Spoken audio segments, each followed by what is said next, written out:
Hello everyone, welcome to the second lecture of chapter 11, which is of topic kinetic molecular theory. In this lecture, we will study the kinetic molecular theory, starting with the assumptions. We will find out the pressure exerted by the gas. There is a derivation, we will work on it, and then we will find the conclusions that will be helpful for the application of this theory. And then we will determine the root mean square velocity. अब तक हमने gas laws में pressure, volume और temperature की variation study की, जो कि macroscopic properties हैं। माइक्रोस्कोपिक प्रॉपर्टीज जिनका ताल्लुक मॉलिक्यूल्स से है, जिनमें वेलोसिटी और काइनेटिक एनर्जी आती हैं, इनको हम डायरेक्टली मेजर नहीं कर सकते, जबकि प्रेशर, वॉल्यूम और टेम्परेचर को हम मेजर कर सकते हैं मेजरिंग डिवाइसेस से। जैसे कि प्रेशर मेजर किया जा सकता है बैरोमीटर से, वॉल्यूम भी मेजर कर सकते हैं अगर हम लेंथ, ब्रेथ और हाइट निकाल लें कंटेनर की, और टेम्परेचर को थर्मोमीटर से निकाला जा सकता है। लेकिन वेलोसिटी और काइनेटिक एनर्जी निकालने के लिए हमें काइनेटिक्स देखना पड़ती हैं, हमें मूवमेंट देखना पड़ती है मॉलिक्यूल्स की, और ये हमें काइनेटिक मोलेकुलर थ्योरी से पता चल सकती हैं। काइनेटिक मोलेकुलर थ्योरी की अजम्पशंस क्या हैं, इनको हम स्टडी करेंगे ताकि हम एक ऐसा फॉर्मूला निकाल लें जिससे वेलोसिटी और काइनेटिक एनर्जी निकाल सके मॉलिक्यूल्स की। काइनेटिक मोलेकुलर थ्योरी रिलेट करती है माइक्रोस्कोपिक प्रॉपर्टीज को मैक्रोस्कोपिक प्रॉपर्टीज से, यानी हम डिटरमाइन कर सकते हैं वेलोसिटी और काइनेटिक एनर्जी अगर हमें प्रेशर, वॉल्यूम या टेम्परेचर पता हो। तो सबसे पहला अजम्पशन ये है कि तमाम गैसेस छोटे छोटे पार्टिकल से बनती हैं जिनको हम मॉलिक्यूल्स कहते हैं, और ये मॉलिक्यूल्स बहुत ज्यादा तादाद में होते हैं एक छोटे से वॉल्यूम में भी। 1 metre cube standard temperature pressure पर 3 × 10⁻25 मॉलिक्यूल्स रखता है।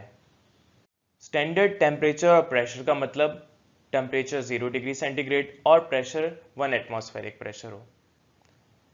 दूसरी अजम्पशन यह है कि मॉलिक्यूल्स का साइज बहुत छोटा होता है as compare to the distance between them. अगर हम गैस को कंप्रेस करना चाहें तो ये बहुत छोटी स्पेस ऑक्युपाई करेगी। ये 0 वॉल्यूम तो नहीं कर सकती, इसका बहुत छोटा वॉल्यूम हो जाएगा अगर इसको हम कंप्रेस करते जाएं।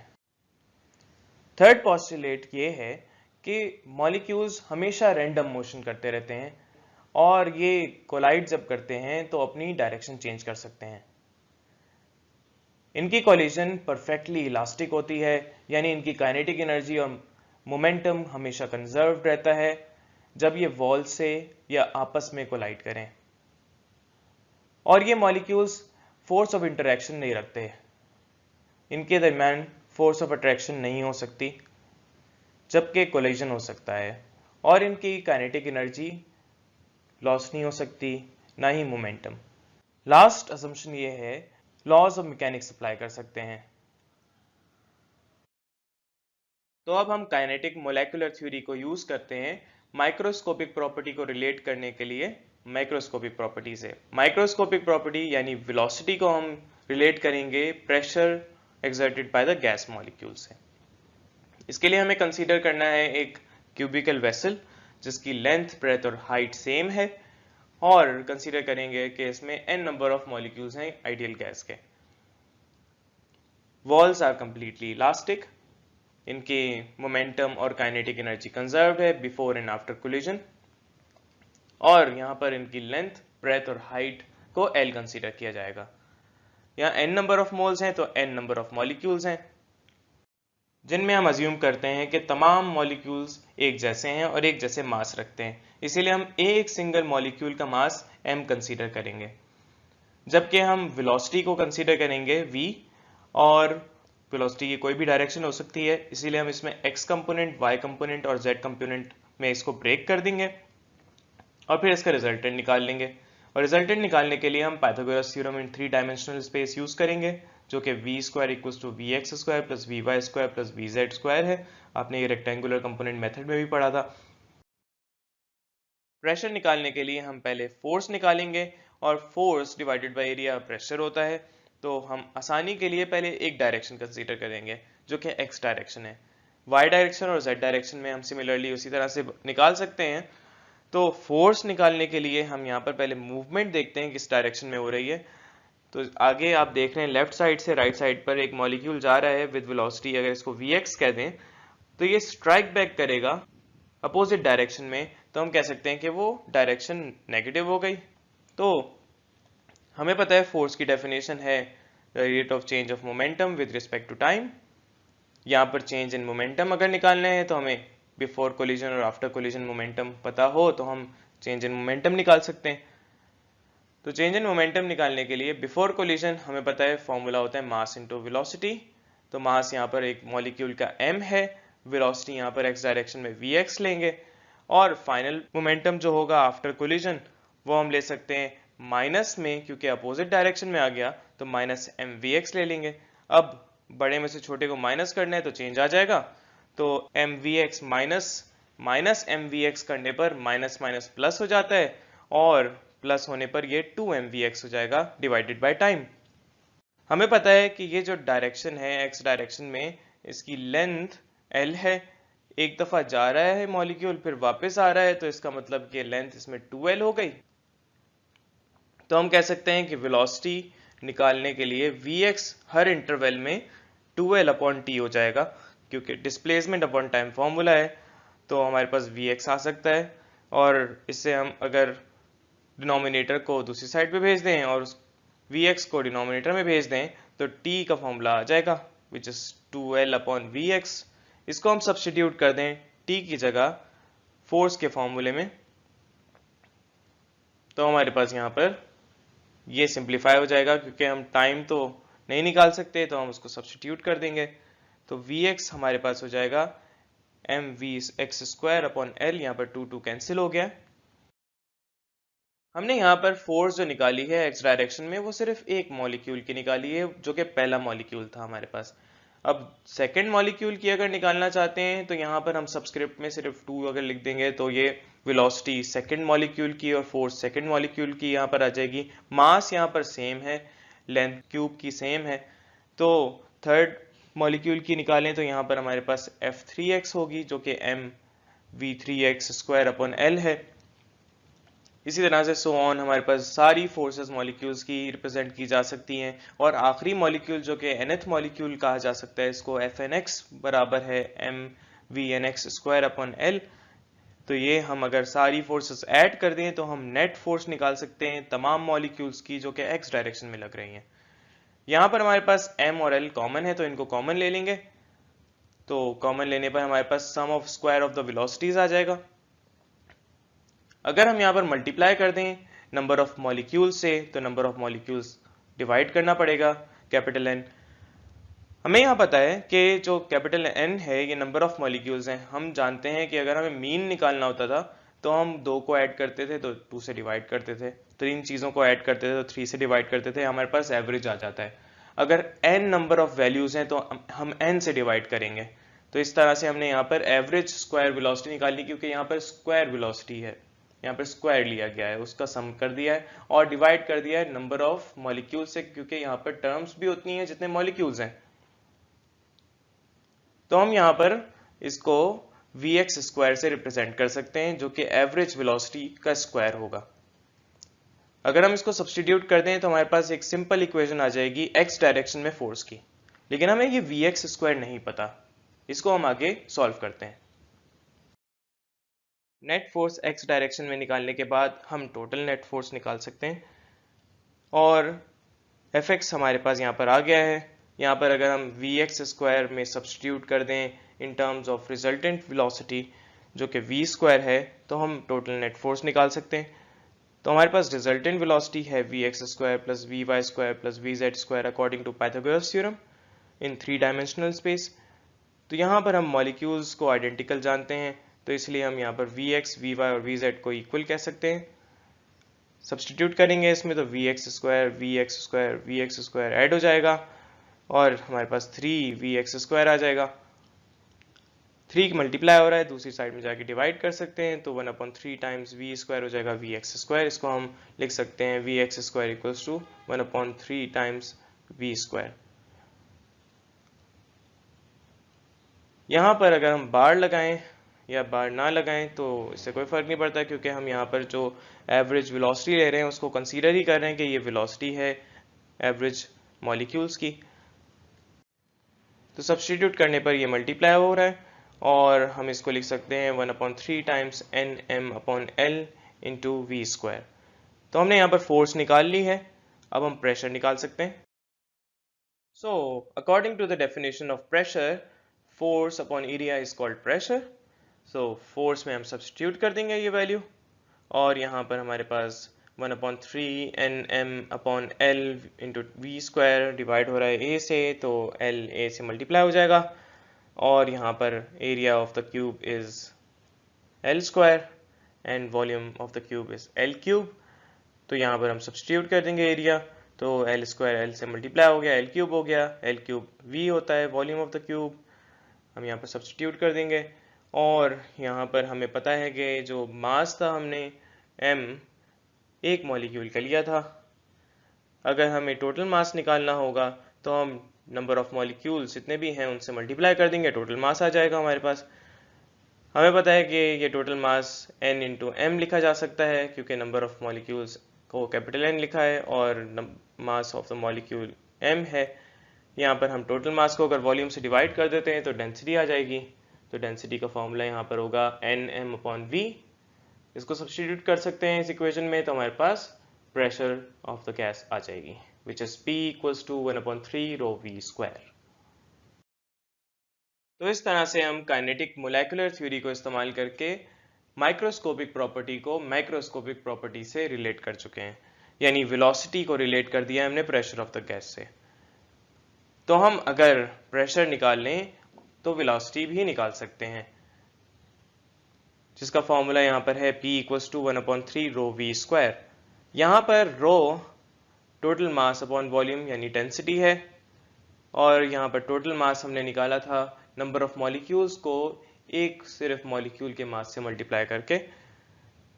तो हमें याद रहे कि अगर M आएगा सिर्फ, तो वो सिर्फ एक मॉलिक्यूल का होगा। यहाँ पर हमारे पास फॉर्मूले में सब्स्टिट्यूट अगर कर दें तो हम कुछ कंक्लूजन्स निकाल सकते हैं। सबसे पहले हम एवरेज काइनेटिक एनर्जी निकालेंगे, जिसको रिलेट किया जा सकता है टेम्परेचर से। तो हमारे पास यहाँ पर V डिवाइड हो रहा है, दूसरी साइड में मल्टीप्लाई हो जाएगा, तो PV equals to 1/3 NMV square हो जाएगा। यहाँ MV स्क्वायर मिलता जुलता है काइनेटिक एनर्जी से, तो हाफ कर देंगे। जब 2 डिवाइड कर रहे हैं तो 2 मल्टीप्लाई भी करना पड़ेगा, और यहाँ पर फॉर्मूला हो जाएगा PV equals to 2/3 N multiply by half MV square.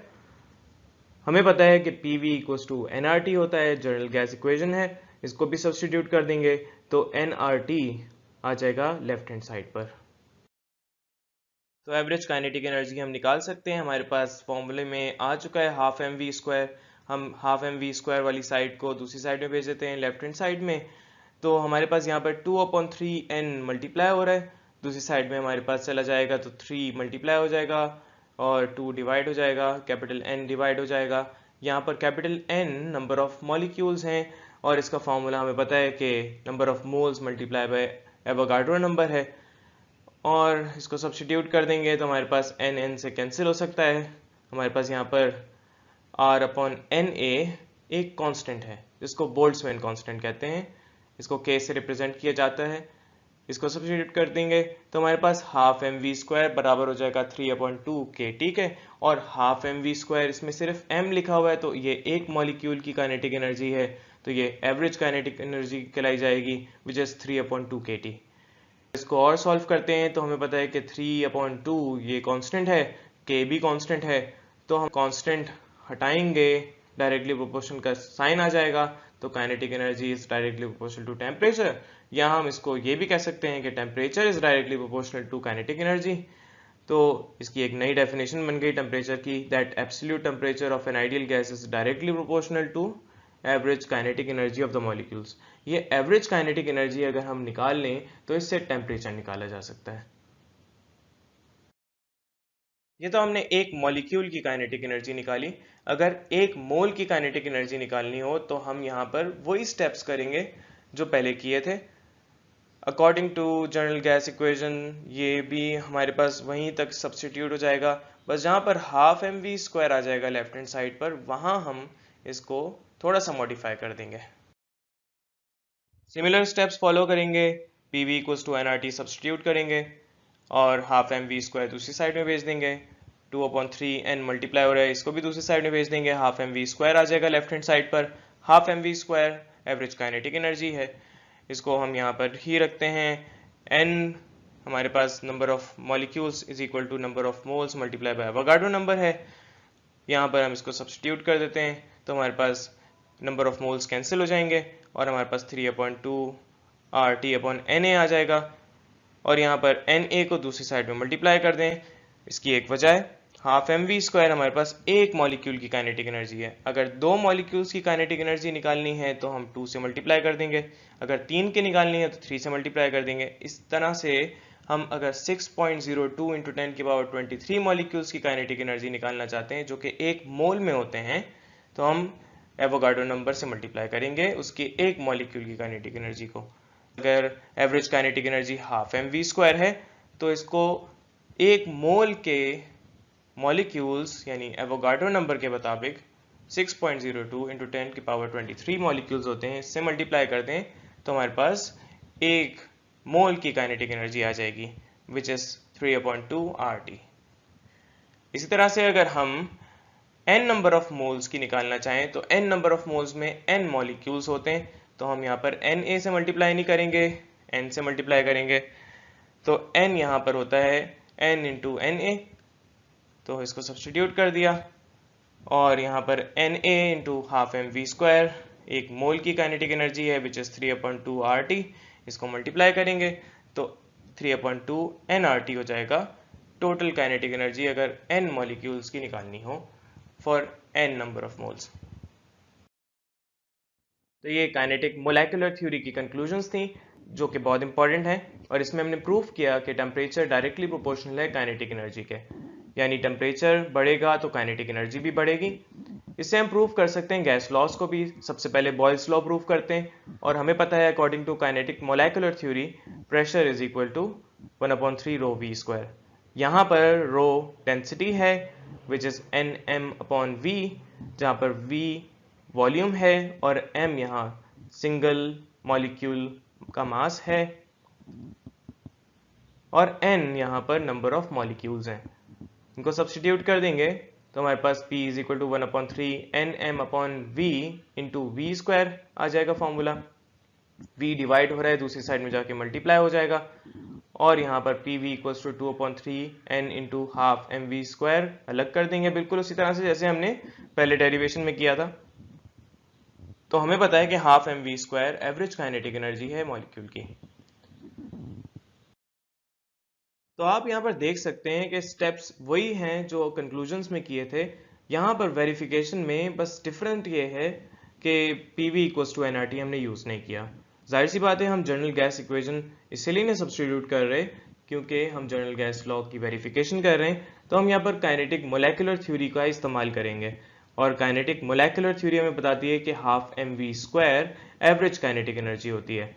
तो हम यहाँ पर एवरेज काइनेटिक एनर्जी को कह सकते हैं कि डायरेक्टली प्रोपोर्शनल है टेम्परेचर के, और टेम्परेचर बॉयल्स लॉ में कांस्टेंट रखा जाता है, तो इसलिए यहाँ पर हमारे पास अगर टेम्परेचर कांस्टेंट है तो काइनेटिक एनर्जी भी कांस्टेंट होगी क्योंकि काइनेटिक एनर्जी डायरेक्टली प्रोपोर्शनल है टेम्परेचर के। और यहाँ पर 2/3 भी कांस्टेंट है, नंबर ऑफ मॉलिक्यूल्स भी एक नंबर है कांस्टेंट है, तो 2/3 n भी कांस्टेंट हुआ, काइनेटिक एनर्जी भी कांस्टेंट हो गई, तो ये पूरा कांस्टेंट हो जाएगा और हमारे पास P V equals to constant आ जाएगा। हमें पता है यहाँ पर p को दूसरी साइड में डिवाइड कर सकते हैं, तो कांस्टेंट ऑफ प्रोपोर्शनैलिटी हम यहाँ पर हटाएंगे, डायरेक्टली प्रोपोर्शनल का साइन आएगा, तो v is directly proportional to 1/p, या इसको हम कह सकते हैं कि v इनवर्सली प्रोपोर्शनल है p के। और ये हमें बताता है कि जब टेम्परेचर कांस्टेंट रखा जाए तो प्रेशर जो भी होगा वो इनवर्सली प्रोपोर्शनल होगा वॉल्यूम के, या वॉल्यूम इनवर्सली प्रोपोर्शनल होगा प्रेशर के, जो कि बॉयल्स लॉ है। इसी तरह से हम चार्ल्स लॉ भी करेंगे और चार्ल्स लॉ के लिए भी वही स्टेप्स हैं जो हम बॉयल्स लॉ में करते हैं, जिसमें हम P V equals to 2/3 n के ई एवरेज तक रखेंगे और इसके बाद फिर थोड़ी सी मैनिपुलेशन कर देंगे। चार्ल्स लॉ में प्रेशर कांस्टेंट होता है, टेम्परेचर कांस्टेंट नहीं होता। तो टेम्परेचर कांस्टेंट नहीं होगा तो काइनेटिक एनर्जी भी कांस्टेंट नहीं होगी। हम यहाँ पर प्रेशर को जब कांस्टेंट रखेंगे तो इसको नंबर से मिला सकते हैं और हमें पता है कि 2/3 नंबर है, नंबर ऑफ मॉलिक्यूल्स भी नंबर है, तो ये कांस्टेंट होंगे। तो हम इसको साइड पर भेज देंगे, तो ये 1/p टाइम्स 2/3n ये पूरा कांस्टेंट होगा। हमें पता है काइनेटिक एनर्जी जो है वो डायरेक्टली प्रोपोर्शनल होती है टेम्परेचर के according to kinetic molecular theory. और हम यहाँ पर अगर इस पूरे को कांस्टेंट कहते हैं 1/p इंटू 2/3n, तो हम यहाँ पर डायरेक्टली प्रोपोर्शनल का साइन लगा सकते हैं। तो डायरेक्टली प्रोपोर्शनल का साइन आने पर वॉल्यूम डायरेक्टली प्रोपोर्शनल हो जाएगा काइनेटिक एनर्जी के। इसका मतलब ये है कि वॉल्यूम उसी सूरत में इंक्रीज होगा जब काइनेटिक एनर्जी इंक्रीज होगी। काइनेटिक एनर्जी इंक्रीज होगी तो इसका मतलब वेलोसिटी बढ़ेगी। जाहिर सी बात है, वेलोसिटी जब बढ़ेगी तो स्ट्राइक ज्यादा करेगी, मोमेंटम ज्यादा होगा, तो वॉल्यूम भी बढ़ जाएगा। और हमें पता है काइनेटिक मॉलिक्यूलर थ्योरी के मुताबिक के ई डायरेक्टली प्रोपोर्शनल है टी के। इसमें हम कह सकते हैं कि अगर काइनेटिक एनर्जी डायरेक्टली प्रोपोर्शनल है तो टेम्परेचर भी डायरेक्टली प्रोपोर्शनल होगा। सो चार्ल्स लॉ हमारे पास प्रूफ हो गया कि volume is directly proportional to temperature when pressure is kept constant. General gas law PV directly proportional to T, उसमें भी हम यही प्रूफ करेंगे। इसी तरह से सिमिलर स्टेप्स होंगे। स्टार्ट लेंगे काइनेटिक मोलेकुलर थ्योरी से, P equals to 1/3 rho V square. Rho यहाँ पर सब्सटीट्यूट करेंगे, इसके अलावा half M V square separate कर देंगे तो 2 मल्टीप्लाई भी करना पड़ेगा। तो हमारे पास यहाँ पर एक इक्वेशन आ जाएगी in terms of kinetic energy. अब यहाँ पर हमारे पास काइनेटिक एनर्जी कांस्टेंट नहीं होगी क्योंकि टेम्परेचर भी कांस्टेंट नहीं है, कुछ भी यहाँ पर कांस्टेंट नहीं था। PV directly proportional to T है, तो हम यहाँ पर 2/3 इंटू एन इसको कांस्टेंट कहेंगे क्योंकि ये नंबर है। और यहाँ पर ये कांस्टेंट जब कह दिया जाएगा तो डायरेक्टली प्रोपोर्शनल का साइन आ सकता है। जब पीवी डायरेक्टली प्रोपोर्शनल होगा काइनेटिक एनर्जी के तो अकॉर्डिंग टू के एम टी, यहाँ पर ये टेम्परेचर के डायरेक्टली प्रोपोर्शनल होता है काइनेटिक एनर्जी। तो हमारे पास यहाँ पर ये पीवी जब डायरेक्टली प्रोपोर्शनल है काइनेटिक एनर्जी के तो पीवी डायरेक्टली प्रोपोर्शनल होगा टी के। इसका मतलब ये है कि product of pressure and volume is directly proportional to absolute temperature. हमने एवरेज स्क्वायर वेलोसिटी निकाली थी। अगर एवरेज स्क्वायर वेलोसिटी जो कि v स्क्वायर बार है इसका रूट ले लिया जाए तो वो रूट मीन स्क्वायर वेलोसिटी कहलाई जाती है। ये रूट मीन स्क्वायर वेलोसिटी एक एवरेज वेलोसिटी होती है मॉलिक्यूल की, जो कि बताती है कि ये टेम्परेचर के डायरेक्टली प्रोपोर्शनल है। अगर हमारे पास टेम्परेचर बढ़ेगा तो वेलोसिटी भी बढ़ जाएगी मॉलिक्यूल्स की। इसको ड्राइव करने के लिए हम KMT यूज करेंगे काइनेटिक मोलेकुलर थ्योरी को। तो अकॉर्डिंगली हमारे पास P equals to 1/3 rho V square होता है। यहाँ पर हमारे पास v स्क्वायर सेपरेट करना है तो हमारे पास 3 मल्टीप्लाई हो जाएगा P से और रो डिवाइड हो जाएगा। इसको सेपरेट करके हम कर सकते हैं, v स्क्वायर हमारे पास सेपरेट हो गया। अब स्क्वायर रूट अगर ले लें तो हमारे पास रूट मीन स्क्वायर वेलोसिटी आ जाएगी विच इज √3p/रो। सिमिलरली हम यहाँ पर दूसरे फॉर्मूले को भी इस्तेमाल कर सकते हैं जो कि half M V square equals to 3/2 kT है। ये एवरेज काइनेटिक एनर्जी का फॉर्मूला है। यहाँ पर हम अगर हाफ एम वी स्क्वायर से वी स्क्वायर सेपरेट कर लें यानी 2 को मल्टीप्लाई कर दें दूसरी साइड से तो 2 कैंसिल आउट हो सकता है और यहाँ पर m को डिवाइड कर दें तो हमारे पास वी स्क्वायर सेपरेट हो जाएगा और वी स्क्वायर पर स्क्वायर रूट ले लें तो हमारे पास यहाँ पर वी स्क्वायर का square root root mean square velocity होती है विच इज 3 kT/m का स्क्वायर रूट। अब यहाँ पर हम अगर एक और फॉर्मूला निकालना चाहते हैं तो हमें पता है कि K बोल्ट्जमैन कांस्टेंट रेशो है यूनिवर्सल गैस कांस्टेंट और एवोगाड्रो नंबर का। तो यहाँ पर अगर हम इसको और आगे देखें तो हमें पता है कि नंबर ऑफ मोल्स होते हैं total mass upon molecular mass. हम एक सिंगल मॉलिक्यूलर मास से डिवाइड नहीं कर सकते नंबर ऑफ मोल्स निकालने के लिए। हम पूरे कंटेनर का मास निकाल के उसके मॉलिक्यूलर मास से डिवाइड करेंगे, तो इसलिए हमें टोटल लेना पड़ेगा। तो टोटल मास को अगर मॉलिक्यूलर मास से डिवाइड कर दें तो हमारे पास नंबर ऑफ मोल्स आ जाते हैं और यहाँ पर नंबर ऑफ मोल्स निकाले जा सकते हैं नंबर ऑफ मॉलिक्यूल्स को एवोगाड्रो नंबर से डिवाइड करके। तो अगर हम कैपिटल M को दूसरी साइड में भेज दें तो वो मल्टीप्लाई हो जाएगा, और हमारे पास अगर कैपिटल N को दूसरी साइड में भेज दें तो ये डिवाइड हो जाएगा। यहाँ पर सिग्मा M का मतलब है टोटल मास, यानी सारे मॉलिक्यूल्स का मास हमने ऐड कर दिया तो पूरे कंटेनर में जो गैस का मास है वो आ जाएगा। तो हमें पता है कि अगर एक मॉलिक्यूल का मास निकालना हो तो टोटल मास को अगर हम नंबर ऑफ मॉलिक्यूल से डिवाइड कर दें, यानी सबका सम लेके सारे मॉलिक्यूल्स के मास को हम सम करके डिवाइड कर दें उन नंबर ऑफ मॉलिक्यूल से, तो एक मॉलिक्यूल का मास तब भी आ सकता है। तो ये m निकाला जा सकता है। तो हम ये स्मॉल m को कह सकते हैं capital M divided by capital Na, यानी molecular mass divided by Avogadro number. ये हमारे पास एक सिंगल मॉलिक्यूल का मास हो सकता है। हम यहाँ पर अगर स्मॉल m यूज कर रहे हैं तो याद रखें कि एक सिंगल मॉलिक्यूल का मास पुट करेंगे। तो अगर हम ये 3kT/m के फॉर्मूले में पुट कर दें, जिसमें m हम पुट कर सकते हैं कैपिटल M/Na और k की जगह पुट कर सकते हैं R/Na, तो हमारे पास Na कैंसिल हो जाएगा और यहाँ पर 3RT/m आ जाएगा। अगर हमें मॉलिक्यूलर मास पता हो तो हम यहाँ पर इसको निकाल सकते हैं। तो एक और फॉर्मूला आ गया रूट मीन स्क्वायर वेलोसिटी का, which is square root of 3RT/m। m यहाँ पर मॉलिक्यूलर मास है। चलिए एक न्यूमेरिकल करते हैं रूट मीन स्क्वायर वेलोसिटी का, जिसमें हमने हाइड्रोजन मॉलिक्यूल की रूट मीन स्क्वायर वेलोसिटी से टेम्परेचर निकालना है। अगर आपको हाइड्रोजन मॉलिक्यूल का मॉलिक्यूलर मास पता हो तो आप उसका मास भी निकाल सकते हैं, क्योंकि हाइड्रोजन मॉलिक्यूल का जो मॉलिक्यूलर मास होता है वो 2 AMU होता है, और एक AMU 1.6 इंटू 10 पावर -27 किलोग्राम के बराबर होता है। अगर आप इसको 2 से मल्टीप्लाई कर दें तो आप इसका मास भी निकाल सकते हैं। बहरहाल हमारे पास न्यूमेरिकल है, calculate the temperature at which the root mean square speed of hydrogen molecule is 3300 metre पर second. Give your answer in degree Celsius where mass is equal to 3.32 into 10 power -27 kilogram. तो वैसे अगर आप 2 को multiply करें 1.6 into 10 power -27 तो इसके करीब आ सकता है। ये वैल्यू ज़्यादा एक्यूरेट है क्योंकि ये और डेसिमल प्लेसेस तक है। तो डाटा बनाते हैं। डाटा में लिखेंगे root mean square velocity which is 3300 metre पर सेकेंड। मास दिया हुआ है 3.32 इंटू 10 पावर -27 किलोग्राम्स, और बोल्ट्जमैन कांस्टेंट यूज़ करेंगे क्योंकि यहाँ पर हमारे पास फॉर्मूला 3kT/m वाला यूज़ होगा, क्योंकि मास गिवन है। मास यूज़ करें तो हमारे पास 3kT/m होगा, और अगर मॉलिक्यूलर मास वाला यूज़ करें तो 3RT/M। तो K equals to 1.38 into 10 power -23 joules पर केल्विन। टेम्परेचर हमें फाइंड करना है, तो हम यहाँ पर सॉल्व करेंगे इसको according to formula. Root mean square velocity is equal to √3kT/m।